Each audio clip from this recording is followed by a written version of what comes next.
Está no ar mais um episódio do podcast do Panorama Tricolor. Hoje a gente está gravando numa confusão, no meio de uma confusão do campeonato, volta, não volta. Bom, mas vamos lá, vamos primeiro às apresentações, já a gente começa a tocar a nossa pauta. Aqui em cima, Raul Susequinde, beleza, Raul? Boa tarde, Mauro. Boa tarde, Paulo, Léo. Saudações tricolores.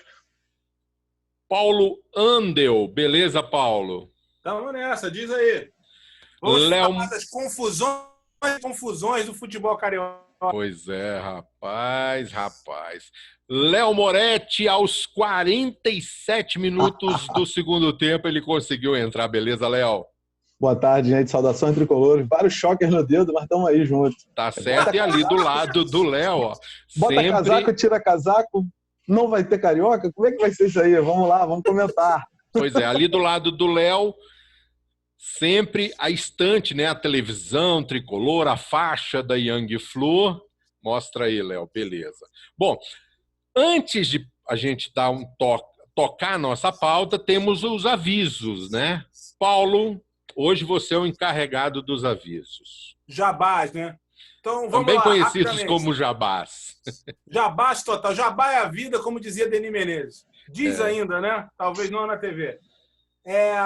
Bom, vamos lá, pessoal. Sebo X, que é apoiador, patrocinador do Panorama Tricolor, lançou uma campanha no site Quicante. Na verdade, não se crowdfunding, é uma campanha de bom, ou seja, as pessoas que adquirirem, que contribuírem financeiramente o X, a partir de julho, elas podem resgatar os valores por meio de produtos, livros, CDs, LP, DVDs, fita cassete e várias outras quinquilharias maravilhosas.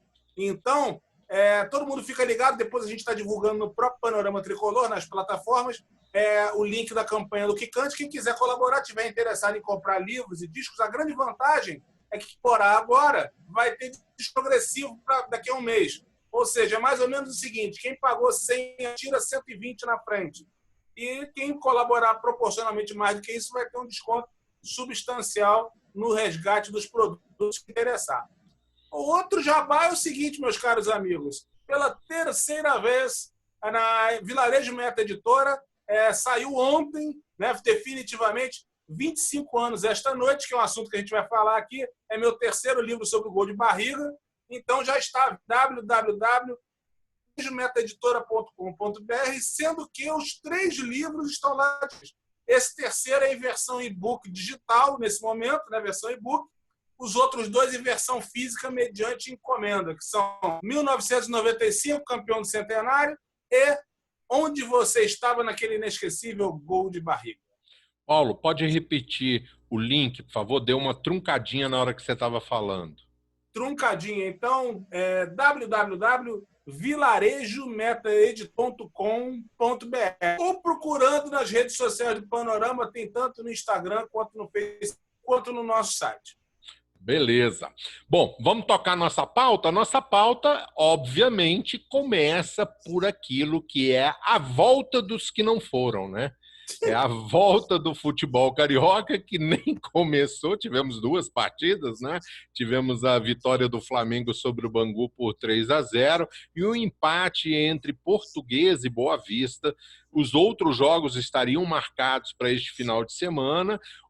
Teoricamente, Fluminense e Botafogo jogariam na segunda-feira, mas no momento que a gente estava sentando aqui para fazer este programa, sai uma notícia no Globoesporte.com, né? Num primeiro momento só uma chamada, agora já saiu a notícia inteira, né, Raul? Você pode dizer aí qual a notícia que saiu? Basicamente, houve um decreto da Prefeitura do Rio, suspendendo as atividades esportivas, mesmo com portões fechados, até o próximo dia 25. Então, a princípio, são apenas 5 dias, mas basicamente determinando que uma revisão dos protocolos dos clubes para ver se eles estão aderentes aos protocolos sanitários da Prefeitura. Ele menciona também inspeções nos CTs dos clubes e determina que os clubes que estão fora do município do Rio apresentem também um plano autorizado pelo respectivo órgão de cada município, tudo isso até o dia 25. Então, a gente, de efeito prático, tem essa suspensão por 5 dias e, de novo, a gente vai ficar na expectativa se até o dia 25 novas mudanças, né, não poderão vir, ou, eventualmente, essa aderência dos protocolos pode, né, não se mostrar efetiva e precisar de mais tempo. Então, voltamos aí um pouco ao estágio anterior de incerteza, de várias incertezas sobre esse retorno. Eu estava ouvindo a entrevista do Mário Bittencourt no Troca de Passe, da Sport TV, e ele estava argumentando sobre essa questão, né? Porque o pedido dele para a federação, num primeiro momento, era não fazer o Campeonato Carioca acontecer por agora, porque não tem sentido, tendo em vista que o futebol brasileiro mesmo só deve retornar no mínimo em agosto. E olhe lá, Campeonato Brasileiro, né? Então teria esse mês de julho todinho para se preparar, para voltar. E uma pressa exacerbada para que o campeonato começasse agora, a federação sendo pressionada mais especificamente pelo Flamengo. Depois a gente entendeu mais ou menos o porquê de toda essa pressão, né, que era para agradar o presidente da República, que está fazendo força para que todo mundo morra, aliás, para que volte tudo, né? E o Flamengo, para agradar, pressionou a federação para ter a MP e conseguiu a MP. Eu nem sei se o Flamengo agora faz tanta questão assim que o campeonato volte também, já conseguiu a MP que queria, né? E o Fluminense queria, mesmo com toda essa pressão, já que ele não conseguia adiar mais, pelo menos se preparasse o resto de junho e voltasse a jogar no dia 1º e 3 de julho, né? Jogaria as 2 partidas que faltam, cumprindo as 72 horas, dia 1º e dia 4, né? Não é isso? 4. Dia 1º e dia 4, isso. E aí cumpriria o campeonato. Mas aí a federação bateu o pé, aquela onda toda, essa conversa toda. Paulo? Olha, historicamente, né, o futebol carioca, desde os anos 90, aliás, eu diria até o seguinte, nos anos 80, terminada a gestão de Otávio Pinto Guimarães, o futebol carioca ciclicamente foi marcado por episódios polêmicos, para não dizer grotescos, né? O próprio Fluminense já foi vitimado por isso, alijado do campeonato de 1986, outras confusões, como em 1987. Eu lembro que no campeonato de 1991 o Flamengo tomou WO, enfim, as confusões são muitas. Então o cenário mais uma vez se repete, só que dessa vez,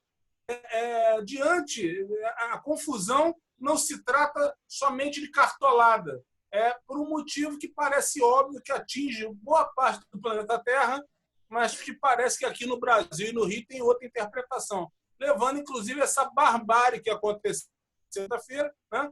Com a situação pavorosa de você ter uma partida do Bangu do lado de dezenas de pessoas internadas em estado grave e 2 pessoas falecendo no decorrer da partida, né? Enfim, a volta, a gente já falou aqui outras vezes, a volta era agora absolutamente sem sentido. O Fluminense tem total correção na sua postura, que não é uma postura, como é que eu vou dizer, não é uma postura de retaliação, não é uma postura rebelde, é uma postura em prol da vida, né? Eu, particularmente, fiquei vendo, depois acompanhando trechos da partida Flamengo e Bangu. Cara, jogo sem público é grotesco pela própria natureza, né? Jogo profissional sem público é uma coisa que não faz muito sentido. E os próprios gols que o Flamengo fez em cima do Bangu mostravam claramente que o Bangu estava totalmente sem ritmo algum de competição. Foi uma forçada de barra, porque o Flamengo quer ganhar dinheiro com a Flá TV e as outras oportunidades que ele tem aí com essa MP que depois a gente vai discutir. Mas, enfim, seja lá o que for, adiado ou não, não há a menor clima para as pessoas se empolgarem com o campeonato de futebol nesse momento. Naquele dia que aconteceu o jogo entre Bangu e Flamengo, né? Não é Flamengo e Bangu, era Bangu e Flamengo. Eu queria saber por que o Flamengo é o único time que não pode jogar nos outros campos, só joga no Maracanã. Tinham 274 pessoas internadas num hospital de campanha que fica ali ao lado do Maracanã, sendo que naquele dia, 2 morreram naquele local. Né? Para você ter uma ideia da situação. Léo. Opa! É coisa sem pé nem cabeça, né? Exato. O que você vê, Léo, com relação a essa volta precipitada do futebol, essa pressão tão precipitada, tão sem pé na cabeça, que já suspenderam, né? É uma volta, boa tarde, amigos, é uma volta irresponsável, né? Completamente irresponsável, capitaneada por apenas um, os outros foram na onda. O que me surpreendeu foi o Vasco participar dessa palhaçada. O Vasco foi até Brasília, junto com o Flamengo, não conseguiu o patrocínio e não vai conseguir jogar. Não conseguiu nada. Foram lá de papagaio de pirata passar vergonha sendo capacha do Flamengo. Tem time que não tem clube que não tem time para jogar. Isso tudo que o Crivella está fazendo agora não podia ter sido pensado há uma semana. Agora começa, tem 2 jogos, aí para com um diário oficial, com um decreto, para se estudar, para entrar no CT do clube, para ver se está tudo direito. Não poderia estar fazendo isso ao longo da semana, deixando os clubes se preparar?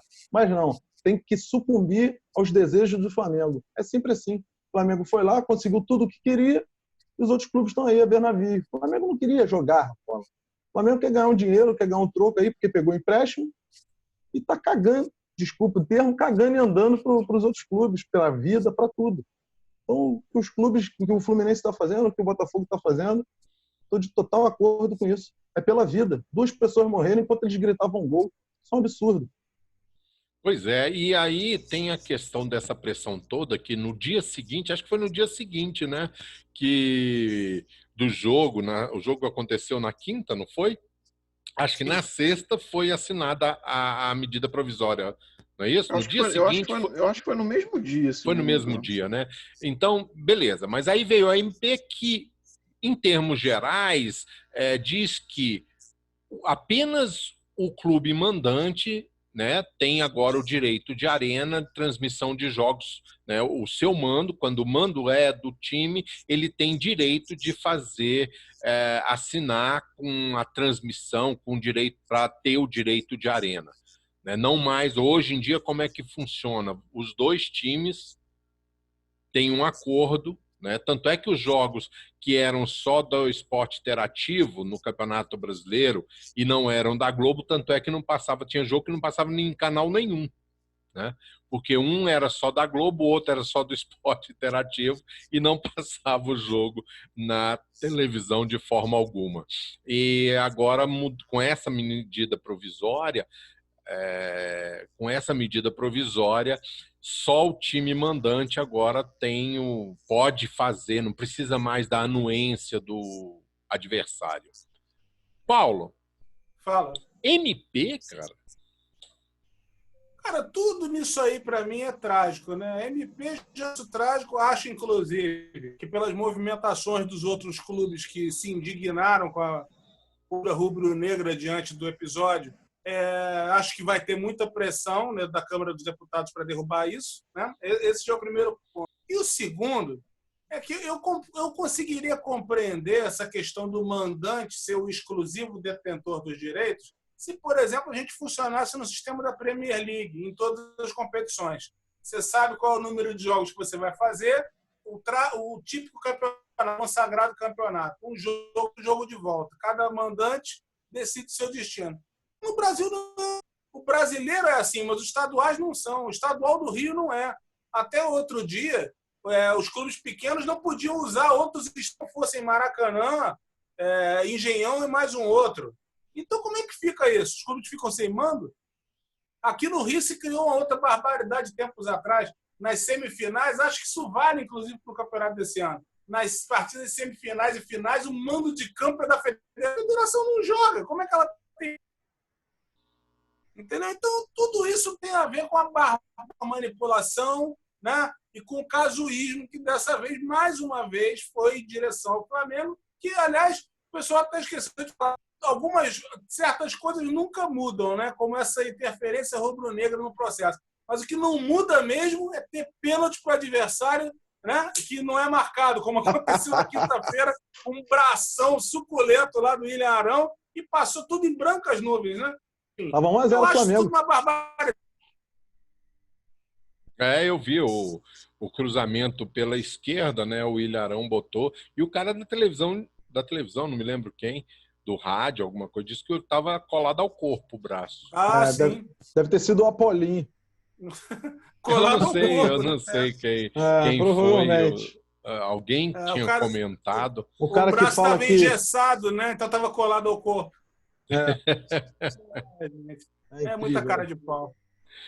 Mas o diretor de arbitragem da Federação Carioca agora, ele concorreu às eleições do Flamengo, né? Na última. Aí a gente vai entrar na discussão de uma palavra elementar com 5 letras, né? ETICA, ética. Né? Isso é ético? Isso parece ético? Isso pode ser legal, mas é ético? Não, não é. E depois as pessoas ficam se perguntando, na grande mídia, entre os dirigentes, os torcedores deixam de ir aos jogos. Tem uma hora que isso enche o saco, né? Imagina, uma porra. Já não basta a barbaridade, o Flamengo regularmente é patrocinado pela empresa que durante o tempo patrocinava a árbitro. Como é que funciona isso? Quer dizer, qual é a segurança de um cara? Então, é óbvio que passa pela cabeça de todo mundo. Então, se ele marcar uma penalidade indevida contra o Flamengo, ele vai ter algum problema no patrocínio? Quer dizer, tem uma hora que antigamente essas coisas eram mais camufladas, agora são muito descaradas. É verdade. Ô, Raul, ainda com relação a essa medida provisória, né, que provavelmente o próprio Rodrigo Maia, assim que recebeu a MP, ele questionou a urgência, né? Porque MP é para urgente, algo que precisa ter uma intervenção imediata, né? E o Rodrigo Maia já deu a entender que não há nenhuma prioridade nessa medida provisória e me dá o cheiro de que ela vai caducar. Mas o teor, né, independente disso, essa questão de transmissão de jogos é uma coisa que, mais cedo ou mais tarde, isso vai ter que ser discutido, né? Eu acho que, como a gente estava até comentando um pouco antes do programa, eu acho que a discussão em si ela vai ser pertinente em algum momento. A única certeza que eu tenho, em linha com, como já colocou também o Paulo, é que o momento não é agora, né? Então, e muito menos a forma com que foi feita é a forma adequada. Então, não existe você regulamentar um negócio, né? Que o futebol é um negócio de bilhões, sem você ouvir os principais atores desse negócio, que são os clubes, os jogadores, enfim, a comunidade do futebol, e fazer isso numa canetada, atendendo interesses, né, obscuros, né, de uma ou duas agremiações, acho que de uma, né, nesse caso, e de uma total falta também de empatia, né, e de respeito às pessoas pelo momento em que a gente está vivendo. Quer dizer, você ter a maior autoridade do país e suas assessorias, né, dedicadas a um assunto como esse, diante do que o Brasil está vivendo, do ponto de vista de saúde, do ponto de vista de economia, é um negócio até, eu diria, dantesco, né? Então, enfim, concordo plenamente com vocês de que a MP é totalmente inoportuna, a forma é totalmente inoportuna, o momento é mais inoportuno ainda. E quanto à discussão de mérito, eu acho que ela é uma discussão que tem que ser travada, né? Mas não agora. Eu acho que essa questão de negociação de cotas de TV, se a gente voltar um pouquinho para trás, né, e inclusive avaliar um pouco o status quo atual, né, ela é uma coisa que vem causando já uma distorção técnica absurda no futebol brasileiro. A própria preponderância aí do Flamengo nesses últimos anos, e mais especialmente, mais claramente no ano passado, tem um componente de negociação de cotas de televisão muito forte, por trás desse, né, desse sucesso financeiro do Flamengo. Embora também, claro, tenha outros méritos de gestões que eles tiveram e tem o tamanho da torcida deles, né? A gente não nega nada disso, mas tem um componente muito grande que é de negociação de TV, e eu acho que o Fluminense, a gente também voltando aí talvez já uma década para trás, hoje em dia, o Fluminense foi muito infeliz, né, na última rodada grande de negociação que teve, quando ele aceitou ficar no que a gente chama ali do grupo C, né, das divisões de clubes que foram feitas à época. Foi uma negociação que a diretoria da época não respeitou o tamanho do que o Fluminense tem naquela negociação, a gente saiu muito prejudicado. Então, acho que a discussão de cota de televisão, de negociação em bloco versus negociação individual, ela tem muitos componentes para se avaliarem, importantíssimos.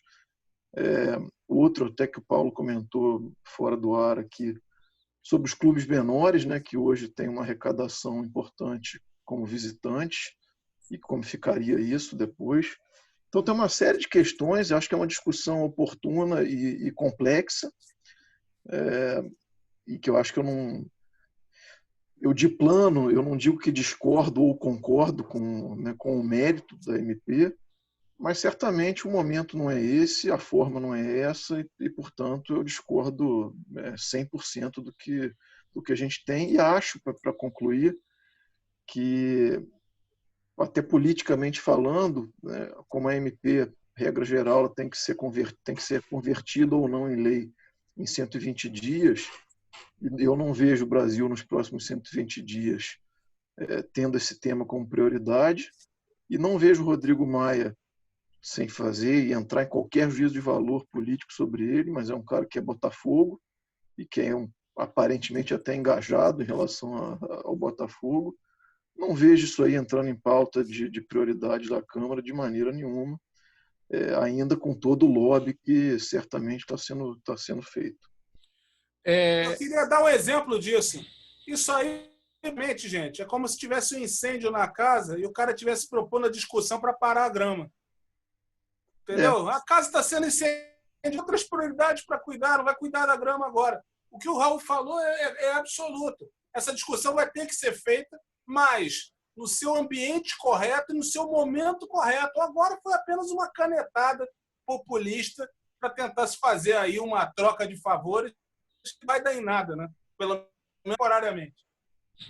Você me lembrou, Paulo, agora a declaração do seu ministro da Economia logo no começo dessa pandemia. Não, meu não.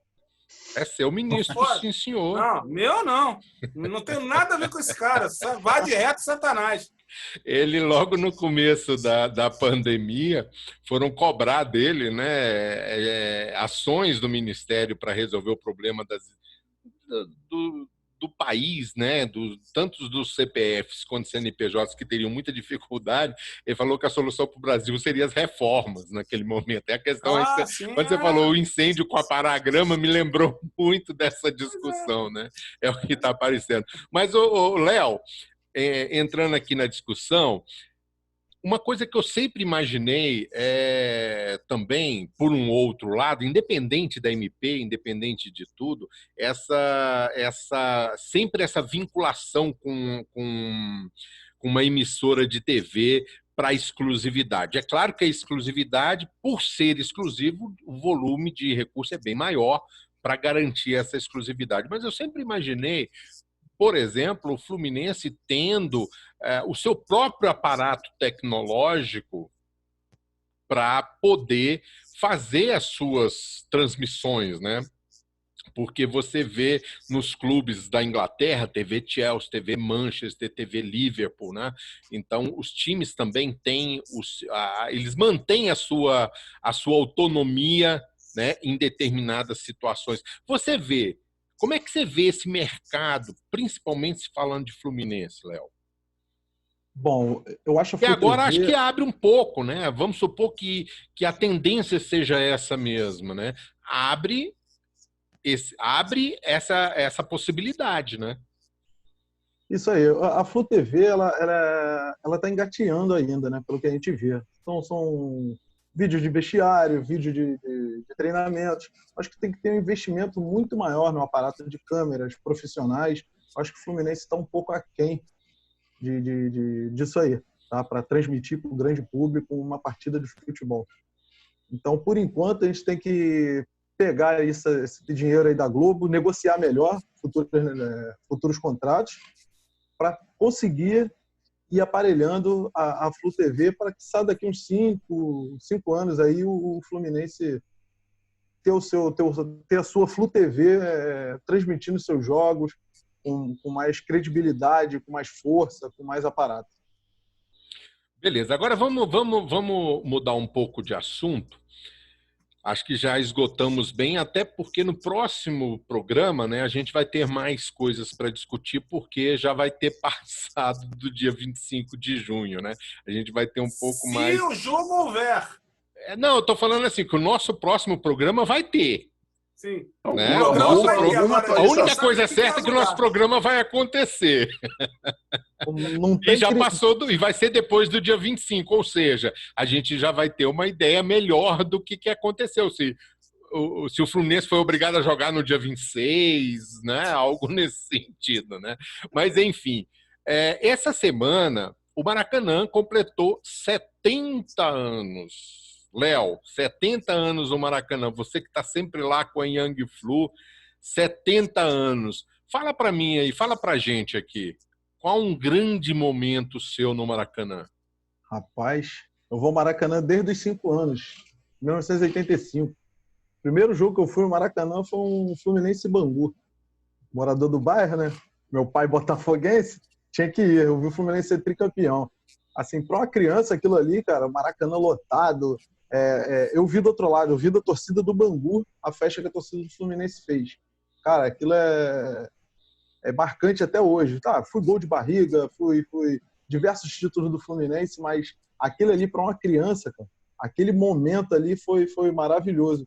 E também foi um campeonato também, que a Libertadores de 2008, uma imagem que não sai da minha cabeça, foi o gol do Washington, né, contra o São Paulo.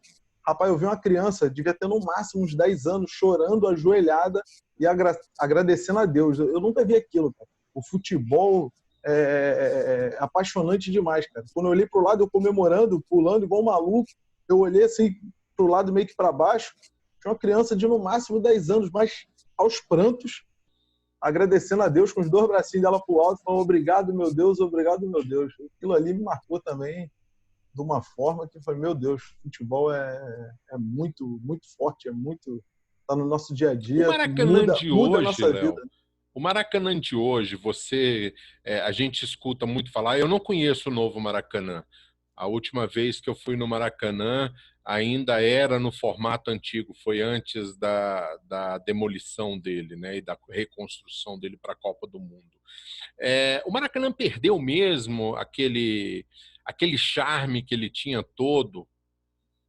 Perdeu muito. E não apenas pelas obras que foram feitas nele, né? Para a torcida organizada, o que mudou muito? As proibições, cara.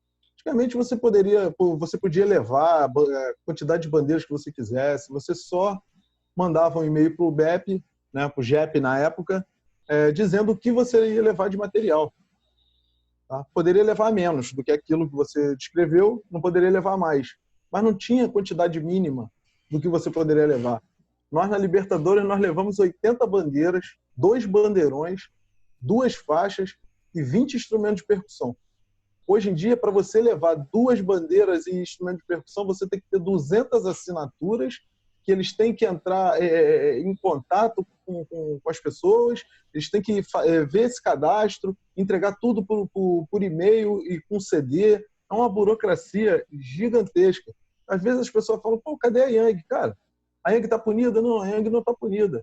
É que no cadastro você não pode colocar, por exemplo, seu filho um componente da Yang. Se ele colocar o seu como componente, se você quiser entrar e tiver nesse cadastro, esse cadastro é embargado. Aí acaba com aquele tesão, daquela tua vontade de fazer até a festa por causa desse tipo de burocracia. Hoje, para levar um talco para o Maracanã, tem quantidade mínima. Você, por torcida organizada, você pode levar apenas 25 quilos de talco. Entendeu? Então, são coisas que vão te desgastando, te desmotivando. Antigamente, eu nem bebia uma cerveja do lado de fora do Maracanã com aquela ânsia de entrar logo com o material da torcida para deixar a festa toda pronta.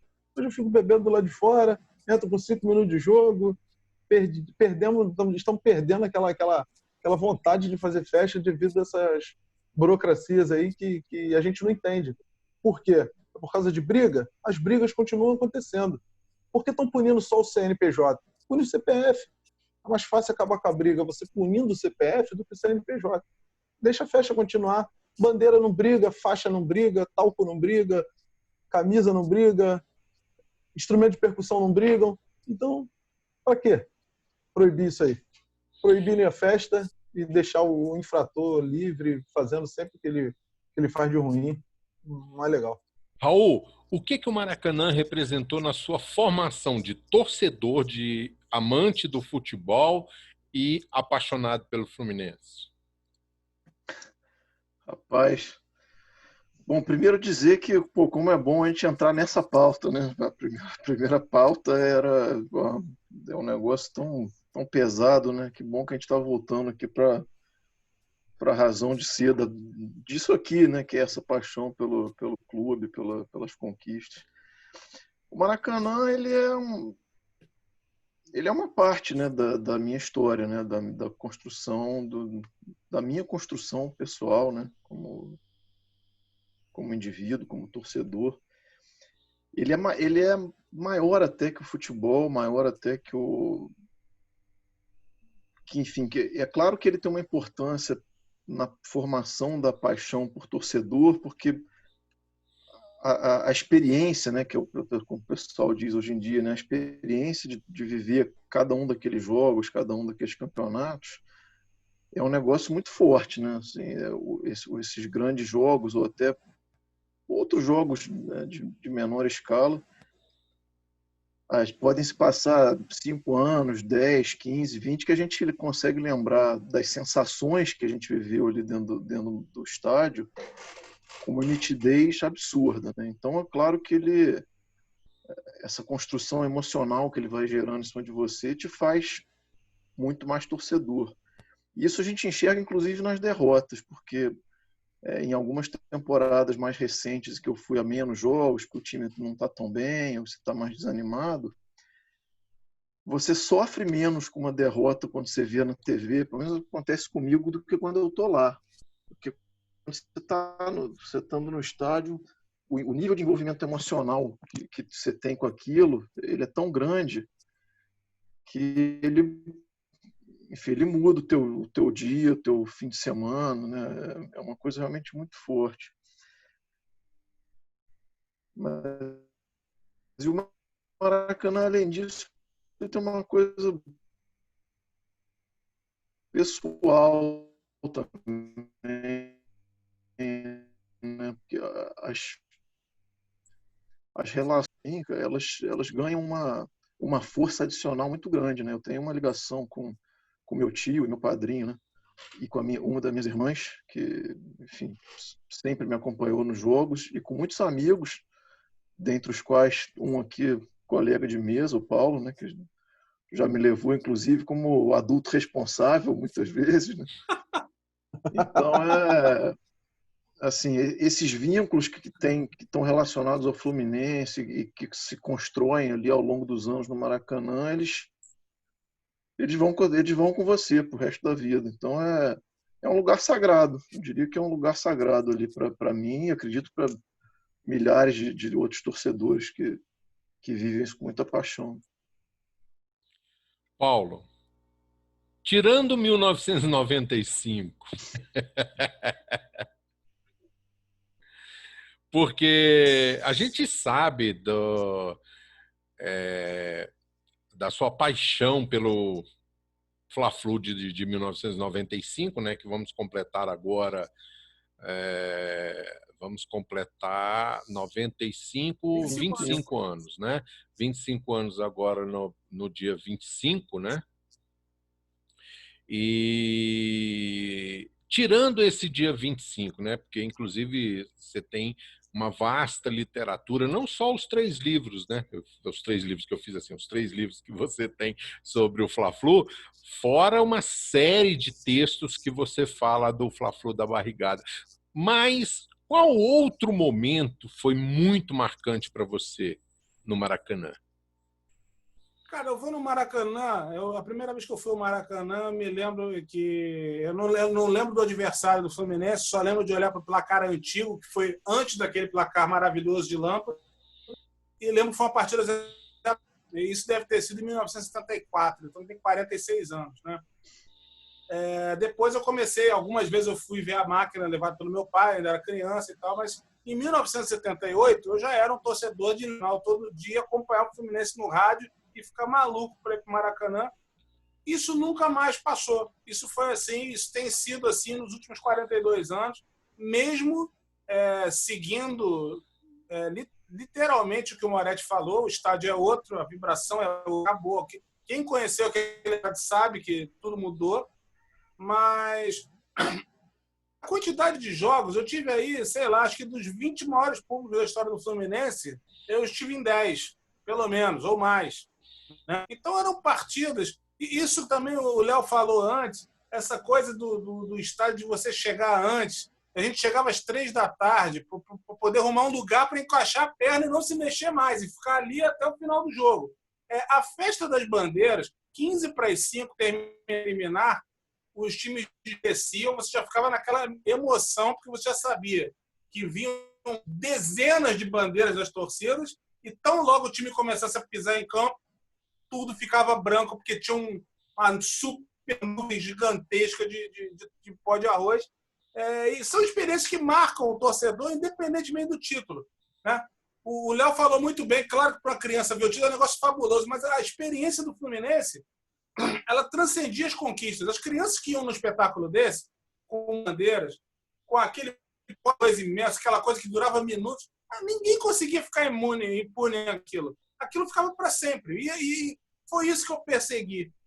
Então, cara, eu podia falar de todos os jogos.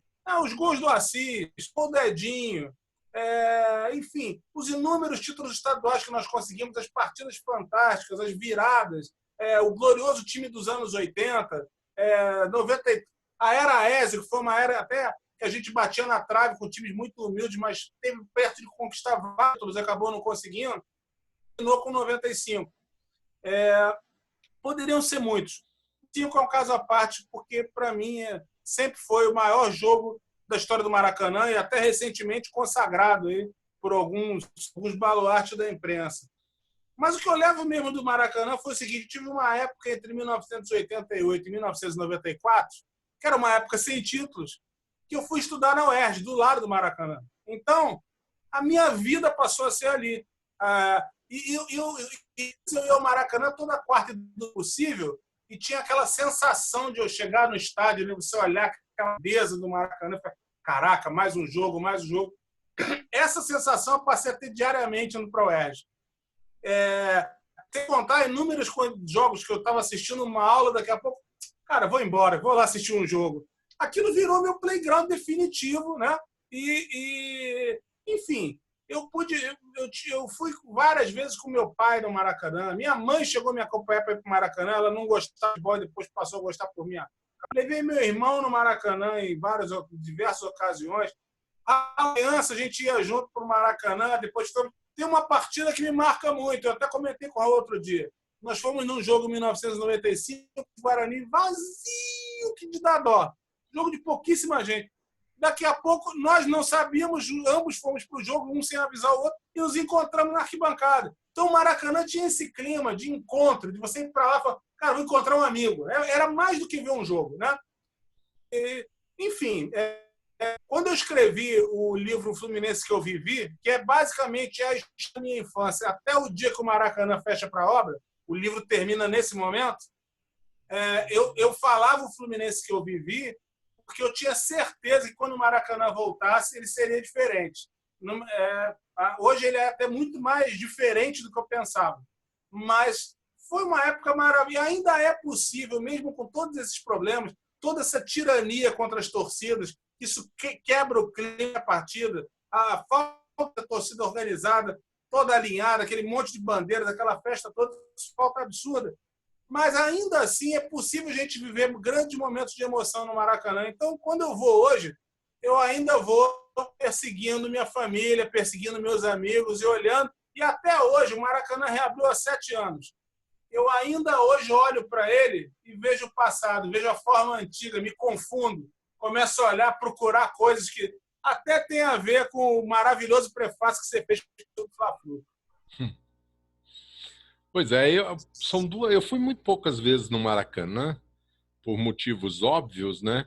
Mas 2 partidas... Explica para as pessoas saberem. Senão fala, o que esse cara está falando? Já comemora a 1.200 quilômetros do Rio, né? Eu morava em Anápolis, Goiás, né?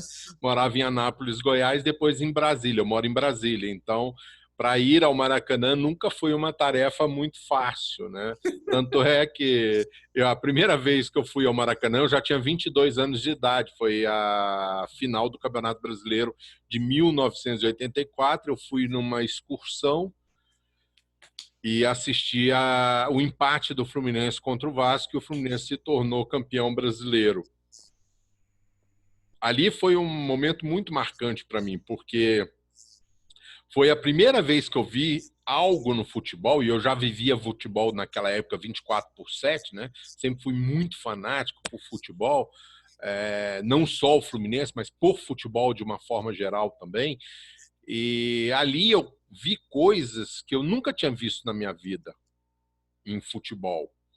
Eu ia em estádios diferentes, Brasília, Goiás e tal, mas foi quando eu entrei no Maracanã a primeira vez. A gente chegou muito cedo, o Maracanã ainda estava fechado. A gente chegou no Maracanã meio-dia, os portões só abriam, se eu não me engano, 2h30 da tarde. E aí, quando eu entrei, a maioria das pessoas ainda demoram a entrar, ficam ali no anel externo, ficava no anel externo e tal. Pouca gente ia 3 horas da tarde para uma arquibancada, né? Quando eu entrei na arquibancada, aquele jogo tinha mais de 140 mil pessoas. Quando eu entrei na arquibancada, eu fui um dos 100 primeiros a entrar na arquibancada. Minha curiosidade era muito grande. Cara, você toma um choque, né?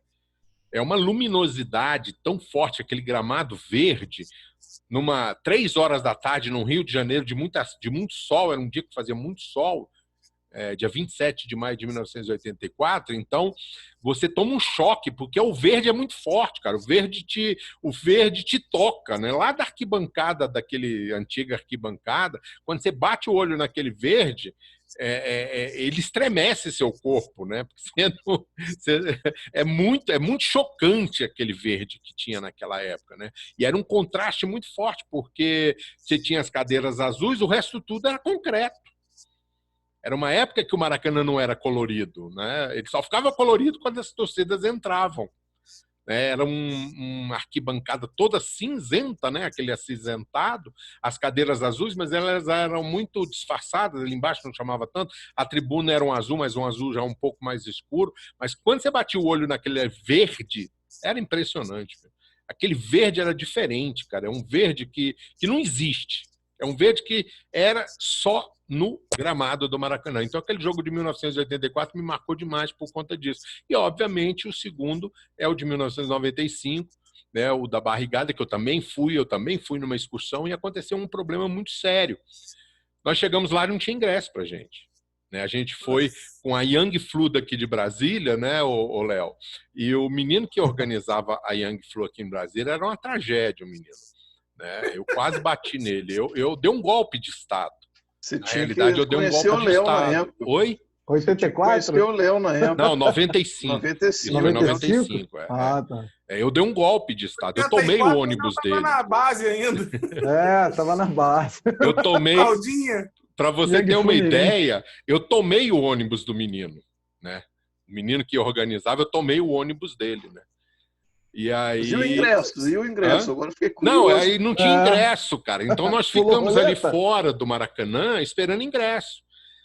E aí o pessoal da Young Flu, tentando com a Young Flu do Rio, conseguiu ingresso. O pessoal da Young Flu do Rio todo mobilizado, tentando conseguir ingresso, já tinha esgotado, não tinha mais. Só tinha para geral, né? E a gente ia acabar indo para geral. Mas aí o pessoal da Young Flu do Rio né, interveio, né, e conseguiu ingresso para uns 40, 50 ingressos, que era o pessoal todo daqui de Brasília, dividido em 2 ônibus, e aí conseguiu em cima da hora. Para você ter uma ideia, a gente entrou no Maracanã... Mas como será que eles conseguiram, né? Porque eu não sei como não eles tinha. conseguiram.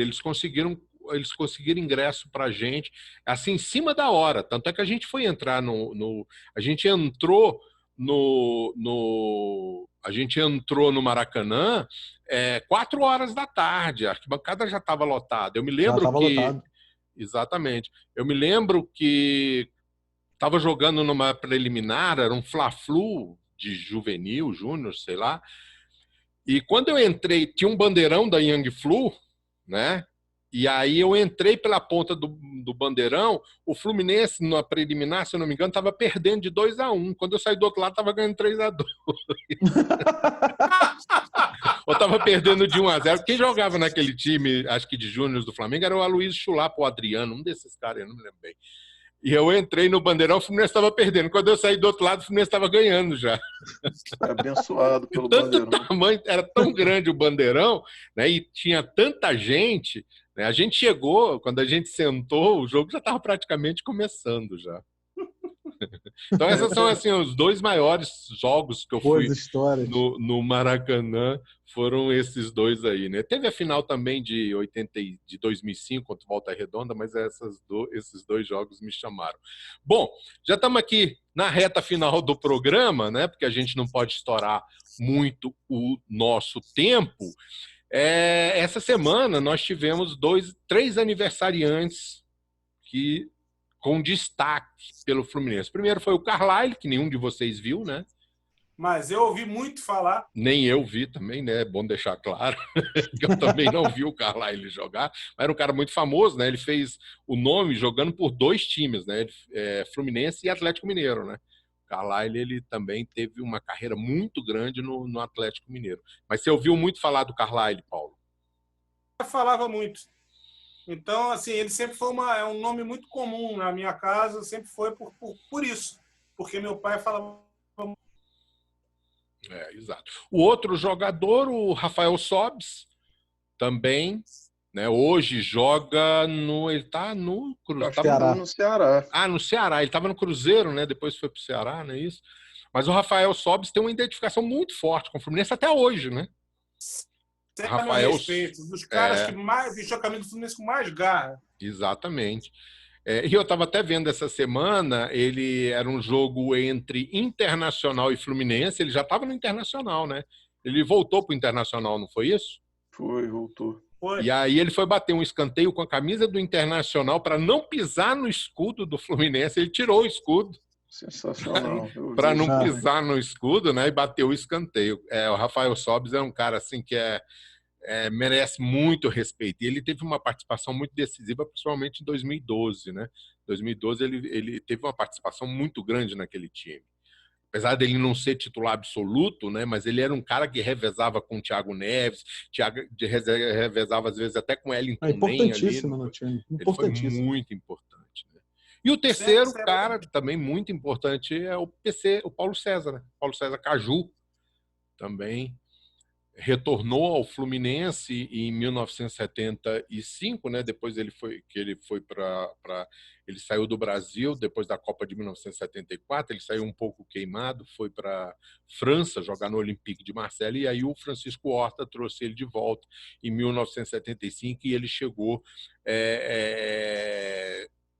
com um marketing muito grande, que o Horta sabia fazer isso como ninguém, né? E o Paulo César Caju participou do bicampeonato carioca do Fluminense, compondo talvez um dos maiores meios de campo que o futebol mundial já teve, né? O Paulo César fazia ali ao lado do Rivelino. Super craque, né? Super craque. Quem tem dúvidas, liga a televisão aí, fica acompanhando o Mundial de 70 e tire suas conclusões, entendeu? Super craque. Exatamente. Jogava muito, né? Jogava Botafogo. Aliás, o grande barato que pouca gente falou é o seguinte, né? Quando você vê essas partidas retransmitidas da Copa do México, como o Fluminense está presente ali, né? Porque o Fluminense teve jogadores formados em sua base, como Carlos Alberto Torres, teve símbolos, ídolos, como o caso do Marco Antônio, que estava no Fluminense, que não era titular, mas participou da Copa. E depois você teve o Rivelino e o Paulo César. Quer dizer, o Fluminense está ali muito representado. A gente nem sabia que isso ia acontecer. Depois eles honraram muito a camisa do Fluminense. Né? É verdade. O Gerson também, né? Pô, o Gerson, aquilo também, honra até hoje, né? Porque, embora a passagem do Gerson como jogador e já fosse no final de carreira não tão poderosa como a carreira fantástica que ele teve, mega torcedor do Fluminense, eu tenho vontade de rir de gente que ainda contesta isso. Ainda tinha o Tostão, né? Torcedor do Fluminense.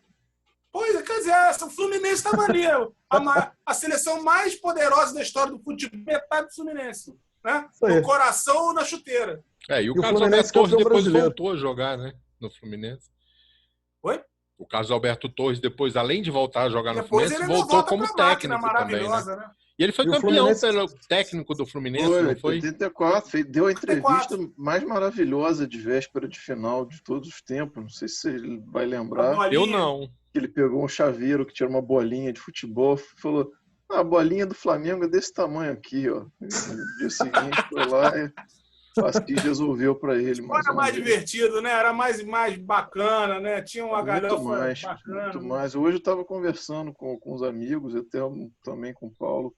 Ontem eu revi o Mundial do Grêmio de 83, aí a gente acaba lembrando do Renato, comentando. É um personagem, né? Então essa irreverência que o futebol tinha aí fora do campo, né? Até o início dos anos 90, se a gente lembrar o campeonato de 95, pô, Renato, Romário e Túlio faziam isso o tempo inteiro, né?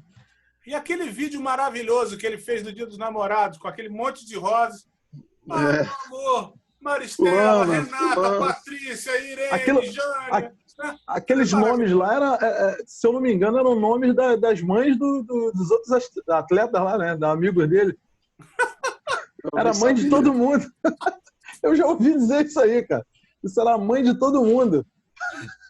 Não dá pra duvidar. Não duvido, não. Que gaiato igual o Renato Gaúcho, difícil de não ser verdade. Vamos embora? Acabou, então foi rápido demais, né? Pois é. E no próximo programa a gente vai ter boas novidades aí desse campeonato carioca, desse pífio campeonato carioca. Se campeonato houver! Se campeonato houver, né, Paulo? Exatamente. Beleza, Léo? Um abração para você. Obrigado aí pela participação. Valeu ter te esperado. Eu que agradeço. Saudações tricolores. O Fluminense continue lutando. Se é bom pro Flamengo, não pode ser bom pro Fluminense. Tá certo. Raul. Acho que o Léo fechou com chave de ouro, né? Eu voto com o relator.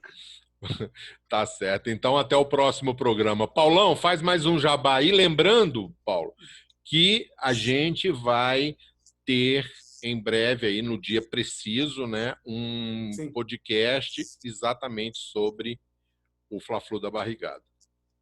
É isso. Lembrando, jabás fundamentais. Quem quiser colaborar com o Sebo X, vai nas plataformas ou então vai ou nas nossas redes sociais do Panorama Tricolor.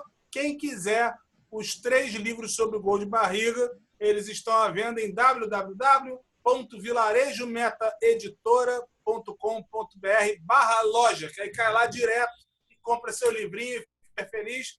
E na semana de festa para o Panorama, porque todo ano, desde que nós estamos no Panorama em 2012, de lá para cá, toda semana do Gol de Barriga tem vários textos, participações, vai ter podcast, enfim. Vai ser uma festa e essa data tem que ser muito celebrada porque realmente foi o jogo dos jogos. Vou falar em 2000. Eu estou desde o começo, né? Oi? Eu estou desde o começo do Panorama. Você no STF do Panorama, você é um dos decanos aí. Acho que o artilheiro da história, né? Com 600 eu acho que gols de coluna. Eu acho que eu junto com você, um dos fundadores, né? Estou contigo aí desde o começo. Exatamente. Desde o primeiro dia eu estou até aqui, até hoje. Já chegando perto das 600 colunas. Oi? Pô, 600 colunas. Se você publicar o seu livro com isso, dá 1.200 páginas, pô. Não é? Olha aí, um livrão gigantesco. Tá certo. Isso. Gente, valeu, um abração para todo mundo. Ó, Flamengo, tum!